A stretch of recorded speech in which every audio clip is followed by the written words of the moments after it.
හරි. දෙවෙනි සරසාමේ බලන්න එක ධන cos x බෙදීම sin x සමානයි cosec x ධන cot x. මේක තමයි සරසාමේ. මේකෙත් මම දෙපැත්ත නම් කරගන්නම්.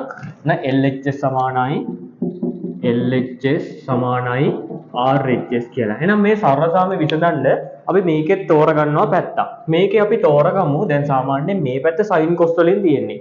ඒක අපිට සාමාන්‍ය හුරු පුරුදු දෙයනේ. ඒක ඒ විදිහටම තියලා මේ cosec cot කියන පැත්ත තෝරගමු. ඒ කියන්නේ RHS අපි තෝරගන්නවා. මොන RHS ගන්නවා?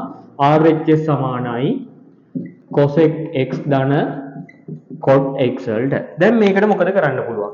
මේ cosec x කියන එක අපිට ලියන්න පුළුවන් 1 යට sin x කියලා. ධන cot x කියන එක අපිට ලියන්න පුළුවන් cos x බෙදීම sin x කියලා. දැන් මේ දෙකේම sin x එකක් පොදු කරපුවාම අපිට උඩින් එනවා 1 ධන cos x කියලා.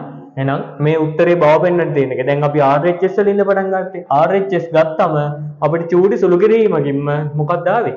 LHS වල තියෙන උත්තරේ ආවා. ඔන්න එහෙනම් ඒ සරසාමය අපිට ලේසියෙන්ම විසඳන්න පුළුවන්කම තියෙනවා.